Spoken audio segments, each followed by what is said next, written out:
Hello everyone, আসসালামু আলাইকুম। সবাই কেমন আছেন? আশা করি সবাই অনেক ভালো আছেন। আলহামদুলিল্লাহ, আল্লাহর অশেষ রহমতে আমিও ভালো আছি। তো এই তো আমার ওই মুরগিটা দেখতে পারছেন, হাইটা চলে গেছে। তো এটা ডিম পাড়ার কথা আজকে, তো দেখতেছি ডিম পারছিনি, তো না দেখি এখন ডিম পারছে খাঁচার ভিতরে। আর এইবার কি এটার ডিমটা কি লাল হয়, এর আগে দেখছিলা যে ডিমগুলা সাদা হয়েছে, তো এখন দেখতেছি যে লাল হইতেছে। তো যাই হোক, এটার ডিমগুলা এখন আবার কুচে বসিয়ে দিব যদি আসে।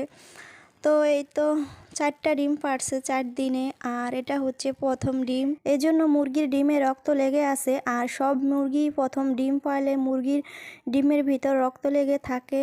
আর আমার মুরগি এটা আরও 4-5 পতন ডিম পেরেছে, এই প্রথম না।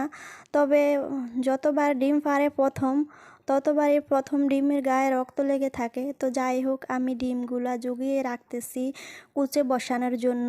তো 4টা হয়েছে আলহামদুলিল্লাহ। আর এদিকে দেখতে পারছেন আমার পাতিহাঁসের ডিম। তো আমার পাতিহাঁস দুইটো অনেক ভালো, রেগুলার প্রতিদিন ডিম পারে। তো প্রতিদিন 2টা করে ডিম পারলে অনেকগুলো ডিমই হয়, অনেক দিন যাবৎ পারতেছে। তো আমি অনেকগুলো ডিমই জমিয়ে রেখেছি ফ্রিজের ভিতরে, আমরা খাই আমাদের চাহিদা মতো, তারপরে আবার থাকেও। আর এই বাচ্চাগুলা হচ্ছে আমার কিউট বাচ্চা মুরগির, আর এগুলো হচ্ছে টাইগার মুরগির বাচ্চা। আমি আগের ভিডিও দিয়েছি আর ভিডিওতে বলেছি দেশি মুরগির ডিম থেকে আমার টাইগার মুরগির বাচ্চা ফুটেছে। তো এই তো 3টা টাইগার মুরগির বাচ্চা ফুটেছে, আর এই 2টাকে নিয়ে আমি একটু খেলাধুলা করতেছি। আর এই টাইগার মুরগির বাচ্চাগুলো দেখতে কিন্তু আমার কাছে খুবই ভালো লাগে, খুবই কিউট। ওই দেশি মুরগির বাচ্চার তুলনায় এই টাইগার মুরগির বাচ্চাগুলো একটু বড় সাইজ। আর এই তো 2টা হয়েছে গলাচলা, আর একটা এমনিতেই হয়েছে।